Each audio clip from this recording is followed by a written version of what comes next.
7년 만에 문 두드림. 그날도 마찬가지였습니다. 그 애가 사라진 날 말입니다.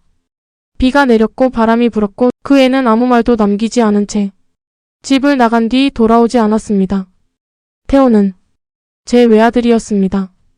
말수가 적고 늘 혼자였고 무언가를 숨기고 있는 듯한 눈빛이 어쩐지 늘 불안했습니다. 고등학교 2학년 겨울방학이 시작될 무렵 잠깐 바람 좀 쐬고 올게요 라는 말을 마지막으로 그 애는 사라졌습니다. 경찰이 찾아낸 건 인적 없는 야산의 벤치 아래 놓인 운동화, 전원이 꺼진 휴대폰, 그리고 조각조각 찢겨진 수첩 일부였습니다. 어머니, 이곳에서 실족했을 가능성도 있습니다만 극단적인 선택일 수도 있습니다. 그날 밤 저는 부엌 바닥에 주저앉아 물을 마시다 말고 울었습니다. 숨이 넘어갈 정도로. 태호의 장례는 없이 치렀습니다. 시신이 없었기에 화장도 땅에 묻는 일도 없었고 오직 영정 사진만 남았습니다. 그 사진 앞에서 저는 매일 아침 밥을 올리고 태호가 좋아하던 김을 굽고 어느 날 다시 돌아올 것만 같은 그 아이의 신발을 문 앞에 놓아두었습니다. 7년. 정확히 7년이 흘렀습니다. 사람들은 시간이 지나면 잊힌다고 했지만 어미에게 자식이 잊히는 시간 같은 건 없습니다. 계절은 바뀌어도 제 안의 시간은 그날에 멈춰 있었습니다. 2024년 3월 19일 비슷한 바람이 불던 그 날처럼 늦은 오후 문이 똑똑하고 울렸습니다. 택배예요. 하는 말도 없었고 문 앞에 누가 있는지 느낌만으로도 알 수 없었습니다. 문을 열자 거기 한 남자가 서 있었습니다. 허름한 후드티에 거칠게 자란 수염, 햇빛에 그을린 피부, 그리고 그 눈. 엄마, 저예요. 저 태호예요. 심장이 순간 멈추는 줄 알았습니다.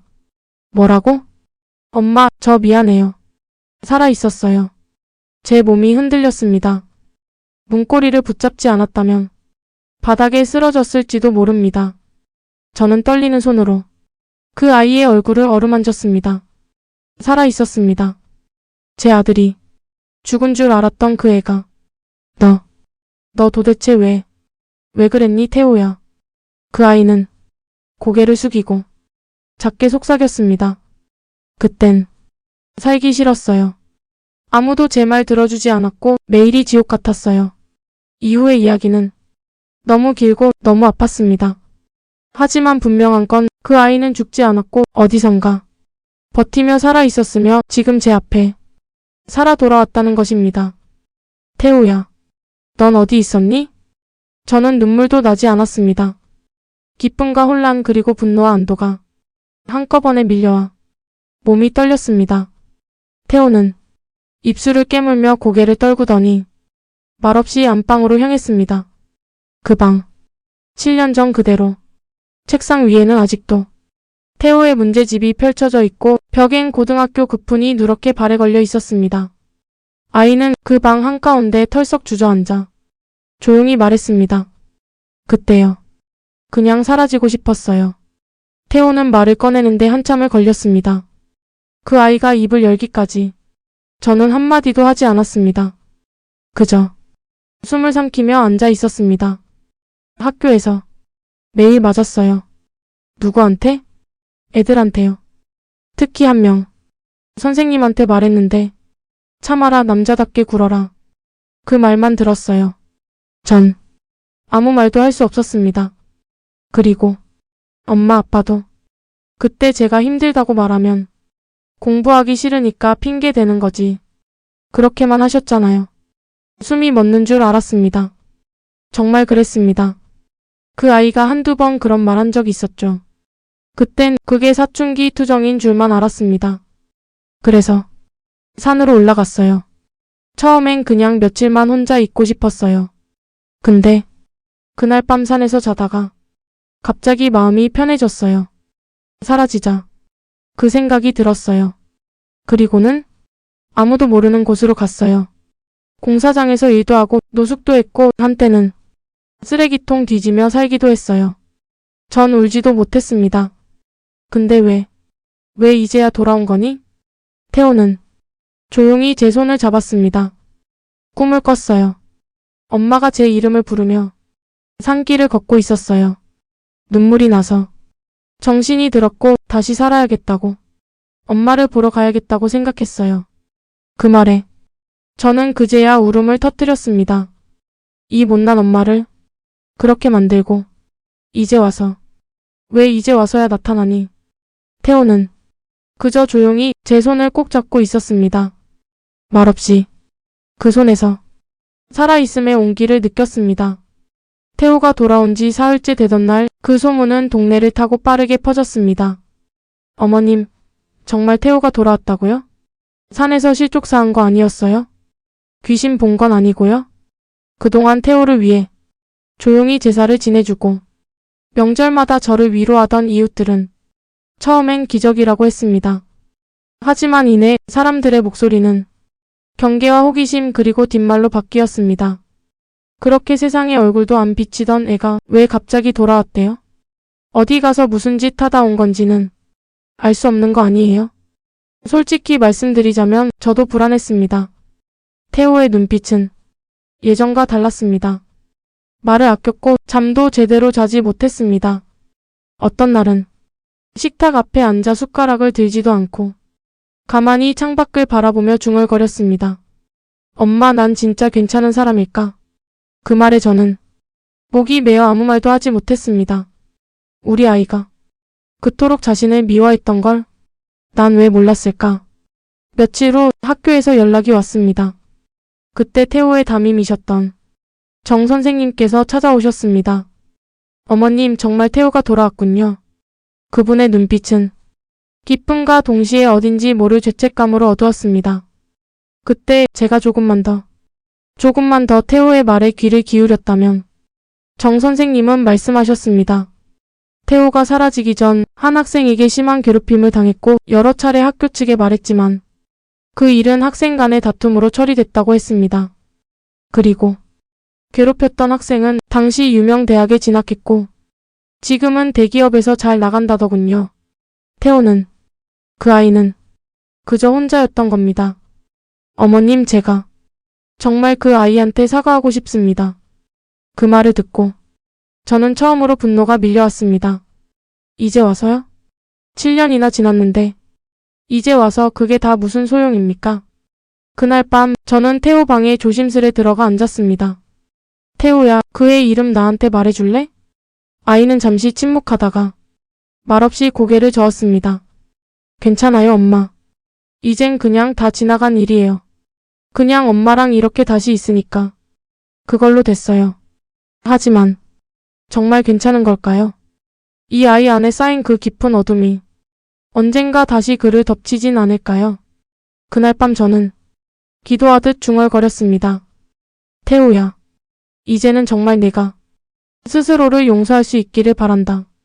그리고 그 못난 엄마인 나도. 태호가 돌아온 지 한 달쯤 되었을 때였습니다. 그날 남편은 퇴근 후 저녁상을 본체 만취하며 말했습니다. 이제 됐잖아. 살아 돌아왔으면 된 거지. 그만 좀 울고 이제는 정상적으로 살아. 그 말에 저는 젓가락을 내려놓고 남편을 바라보았습니다. 당신 지금 그게 할 말이야? 그럼 뭐 어쩌라고? 지금 와서 과거 끄집어내서 뭐 어쩌자는 건데. 남편은 그 아이가 사라졌던 그의 모든 걸 감정 없이 처리했습니다.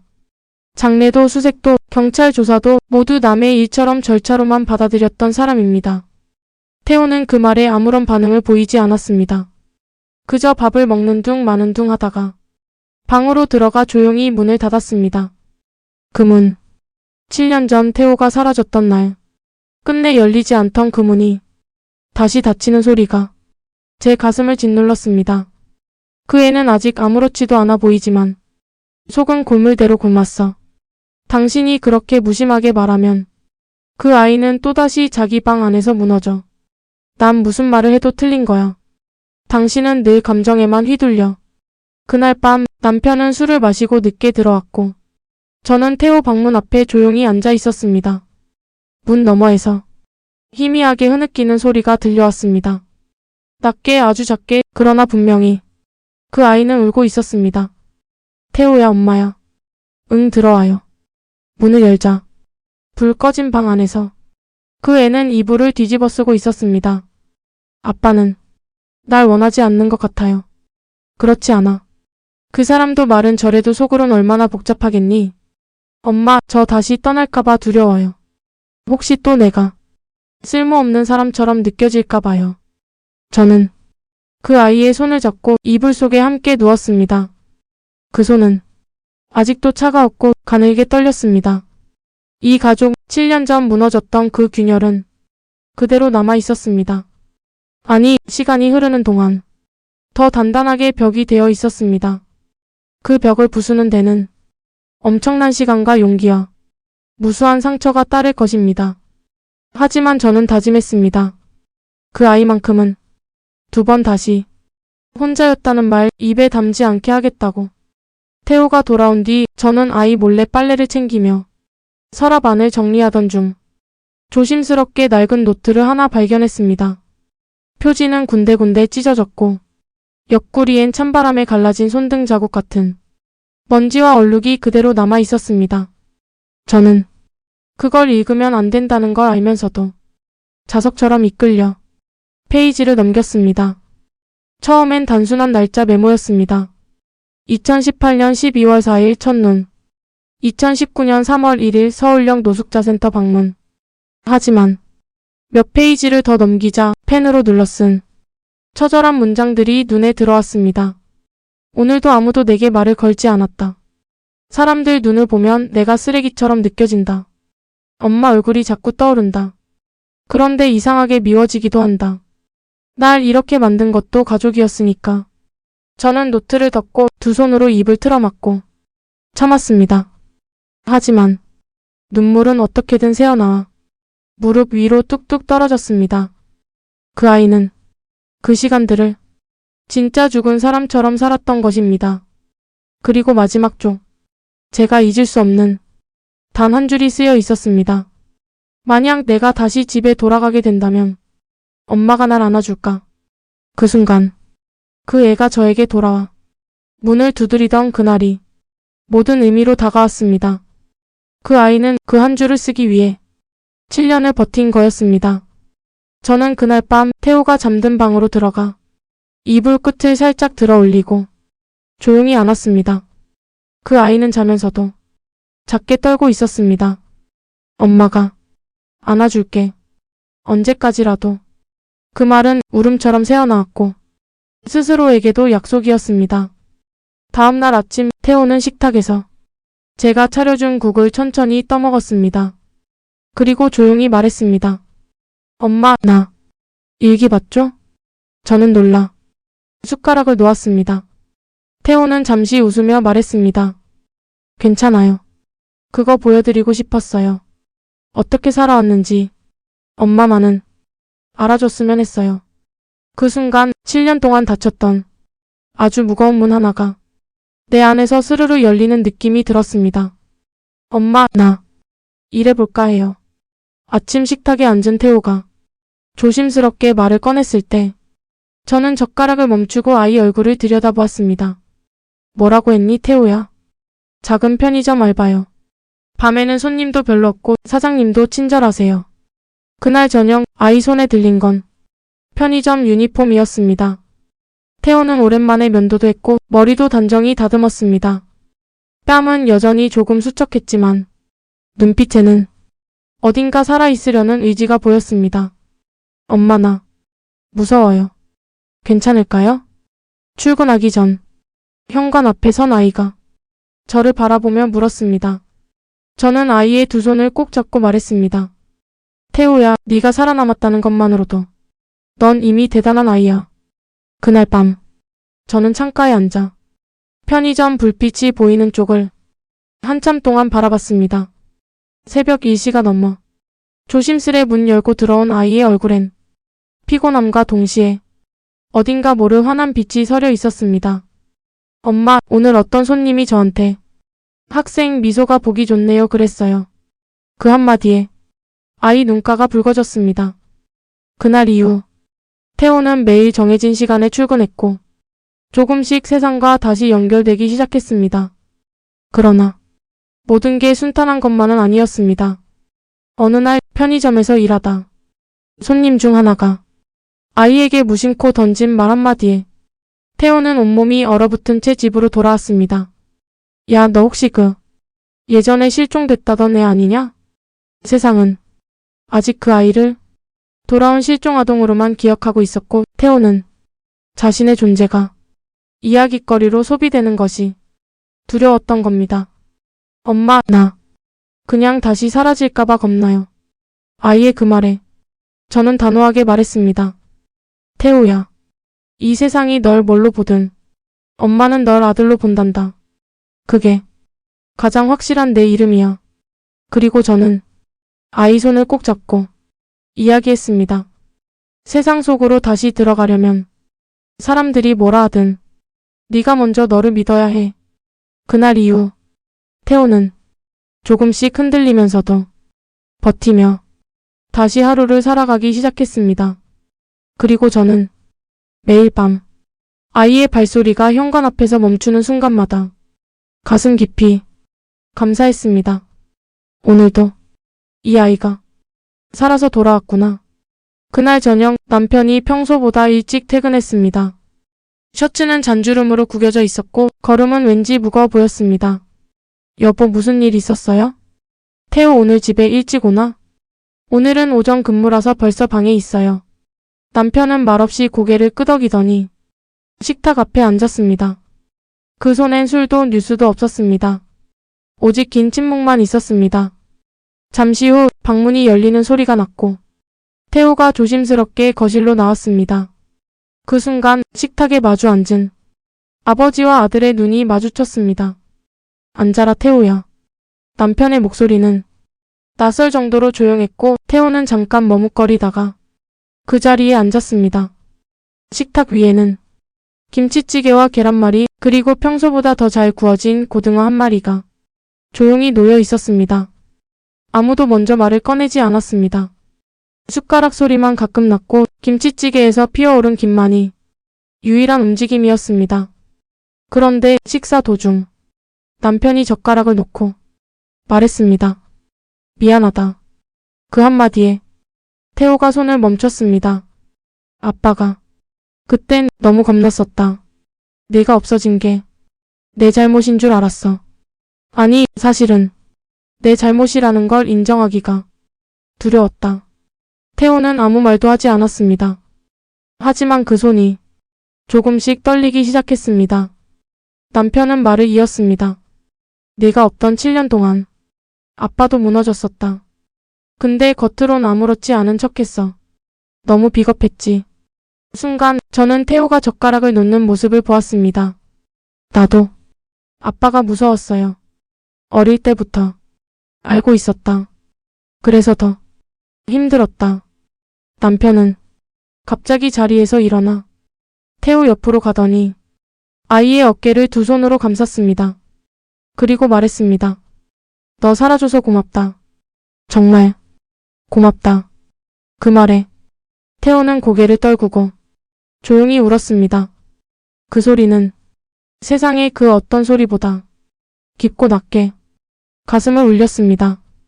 그날 밤 저는 부엌에서 설거지를 하다 조용히 창밖을 바라보았습니다. 이 집에도 마침내 두 번째 식탁이 차려졌습니다. 한때 무너졌던 가족이 서툴지만 다시 마주 앉을 수 있게 된 밤. 그 밤이 얼마나 긴 기다림 끝에 온 것인지를 저는 잘 알고 있었습니다. 그날 오후 제가 마트에서 장을 보고 돌아오려던 참이었습니다.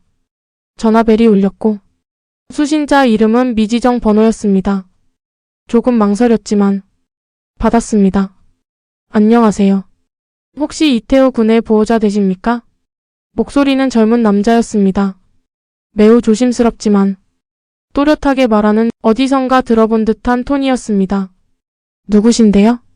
저는 K지역 신문사 기자 박도훈이라고 합니다. 최근 귀하의 아드님이 7년 전 실종자 이태호 군이라는 제보를 받고 확인을 요청드리고자 연락드렸습니다. 저는 순간 숨이 턱 막히는 느낌을 받았습니다.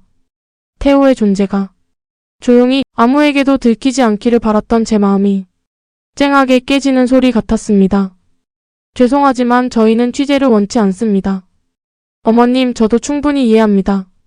다만 이건 단순한 기사거리가 아니라 실종 이후 돌아온 청년의 회복 이야기로서 누군가에게 희망이 될 수 있다고 생각합니다.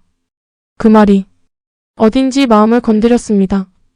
하지만 저는 지금 이 조용한 평화를 깨고 싶지 않았습니다. 그날 밤 저는 태호에게 전화 내용을 조심스럽게 말했습니다.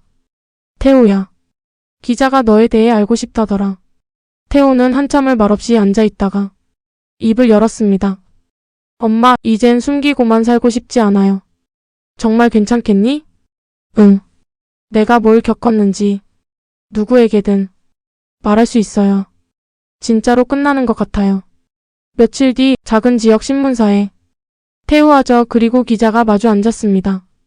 기자는 메모장과 녹음기를 꺼냈고 태호는 천천히 자신이 사라졌던 날부터 구걸했던 밤들, 차디찬 지하도와 쓰레기통 앞에서의 고민까지 하나하나를 이야기했습니다. 그날 태호의 눈엔 더 이상 두려움이 아닌 살아남은 사람의 용기가 담겨 있었습니다. 저는 그 모습을 보며 눈시울이 뜨거워졌습니다. 이 아이는 다시 살아가는 중이구나. 그리고 일주일 뒤 신문에는 이런 제목이 실렸습니다. 7년의 어둠을 걷고 돌아온 청년 이태호 이야기. 엄마, 나 살아있었어. 그 아래에는 태호의 사진과 함께 그가 말한 한마디가 적혀 있었습니다. 누군가에게 내 이야기가 포기하지 않을 이유가 되었으면 좋겠습니다. 기사를 본 날 낯선 번호로 또 하나의 전화가 왔습니다. 안녕하세요. 혹시 이태호 군 맞나요? 저도 예전에 실종됐다가 돌아온 적이 있습니다. 그 기사를 보고 용기 내서 연락드려요.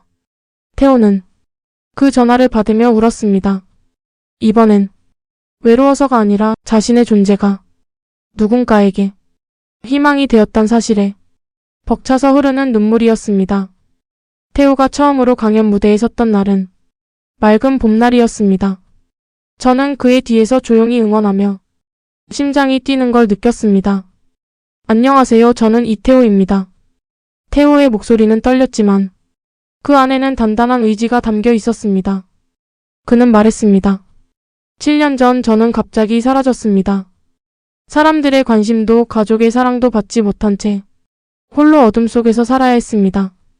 그동안 겪었던 외로움과 절망, 그리고 살아남기 위한 몸부림을 태호는 조심스럽게 그러나 솔직하게 털어놓았습니다.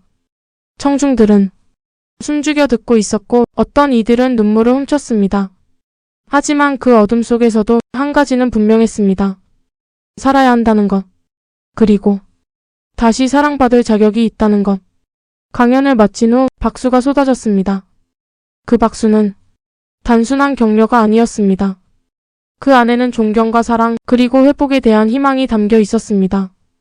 무대 뒤에서 태호는 눈가를 훔치며 말했습니다. 엄마, 내가 해냈어요. 저는 그 아이를 꼭 안으며 대답했습니다. 그래, 태호야. 너는 정말 대단해. 그날 이후 태호는 조금씩 자신감을 찾아갔고 사람들 앞에서 자신의 이야기를 나누는 일이 어색하지만 중요한 일이 되었습니다. 저는 매일 밤 그가 무사히 돌아올 수 있도록 하나님께 기도했습니다. 이 아이가 더 이상 아프지 않도록, 그리고 언제나 자신의 길을 걸어가도록. 세상은 아직 완전히 따뜻하지 않을지라도 그 아이의 마음속에는 따뜻한 봄날 햇살처럼 조금씩 꽃이 피어가고 있었습니다. 끝.